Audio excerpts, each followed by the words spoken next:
விவசாய சொந்தங்கள் அனைவருக்கும் வணக்கம். இந்த வாழை மரங்களில் வரக்கூடிய மட்டையின் இடைவெளி வந்து எந்த அளவுக்கு முக்கியம், அது ஏன் வர்றதில்ல, இந்த வாழையில் எப்படி வந்துச்சு அப்படின்னு சொல்லி பார்க்கலாங்க.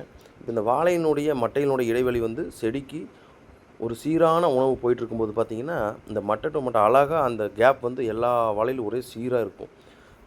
ஒரு சில தோட்டத்தில் பார்த்தோம்னா அடுக்கு மட்டை நிறைய வந்திருக்கு. இந்த அடுக்கு மட்டை வருது என்ன காரணம்னு சொல்லி பார்த்தீங்கன்னா, விவசாயி உரம் கொடுத்துருந்தாலுமே பார்த்தீங்கன்னா, அந்த அடுக்கு மட்டைங்கிறது வந்து ரொம்ப கிட்ட கிட்ட கிட்ட கிட்ட வந்திருக்கும்.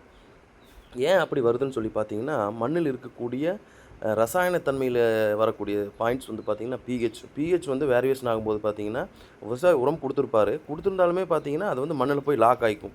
பிஹெச் வந்து சமநிலையில் இருக்கும்போது மட்டும்தான் விவசாயி எந்த உரம் கொடுத்தாலும் வந்து அது செடி வந்து முழுவதுமாக எடுத்துக்கும். அப்படி பிஹெச் வந்து சமநிலையில் இல்லாதப்போ விவசாயி உரம் கொடுத்தாலுமே வந்து அது போதுமான அளவு எடுத்துக்காம தன்னுடைய வளர்ச்சியில் குறைபாடு வந்து காட்டும். அந்த வளர்ச்சியினுடைய குறைபாடு தான் அடுக்கு மட்டை. நெக்ஸ்ட் பார்த்தீங்கன்னா, அது தார் வர்றப்போ தார் வந்து ரொம்ப சின்னதாக வரும். சீப் டு சீப் கேப் வராமல் இருக்கும். தார் நல்லா தள்ளி ஈனாது, பக்கத்துலேயே ஈனிரும்.